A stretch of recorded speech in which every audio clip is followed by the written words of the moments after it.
Resisting removal, 1853 payment at Pointe. In 1842, the Lake Superior and Upper Mississippi bands of Ojibwe signed a treaty with the United States government ceding their territory along the southern boundary of Lake Superior. According to the treaty, the Ojibwe maintained the right to hunt, fish, and gather on the land. Furthermore, they were promised that they could remain living upon the land for the remainder of their lifetimes. Included in the treaty were annual payments that were to be made to the Ojibwe for 25 years. These payments, or annuities, were paid to the Lake Superior Ojibwe at Pointe, Wisconsin.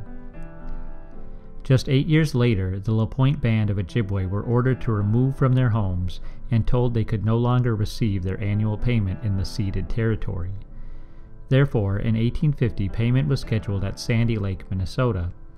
However, payment was never appropriated from Congress and therefore never received by the Ojibwe.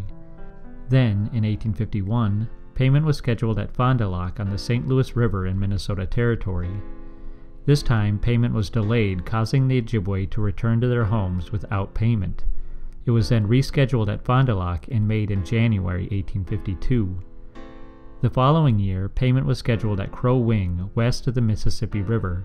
Payment was again delayed, and very few members of the Pointe band were willing to make the long trip west. Their goods were stored in the agency warehouse at Crow Wing for delivery in the spring, but in January 1853, the warehouse burned down. It was not until October 9, 1853, that the annual payment finally returned to Pointe. This occurred because of a change in administration in which the Pointe agent John Watrous was replaced by Henry Gilbert. Gilbert's arrival at Pointe came as a surprise to the Ojibwe, many of whom had given up hope of receiving payment from the government. It became a source of celebration. In a letter to his parents, missionary Leonard Wheeler described the scene at the 1853 payment. America does not contain happier company than is congregated on this island tonight. I have been out this eve to some of the lodges to rejoice with those that do rejoice. The payment has thus far been one of the best that has ever been made. They have a great many more goods than usual. This payment took us all by surprise. We knew nothing about it until the agent came to make the payment. Some of our people were so happy and so excited that they could not sleep the first night.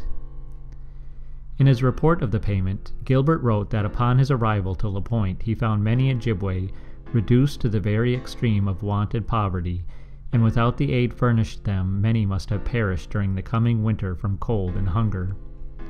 Gilbert also reported that the Ojibwe expressed many grievances regarding the previous year's removal efforts. Concluding his report, Gilbert suggested that it was time for a new treaty, one that would end all removal efforts and provide permanent homes for the Lake Superior Ojibwe upon their homelands.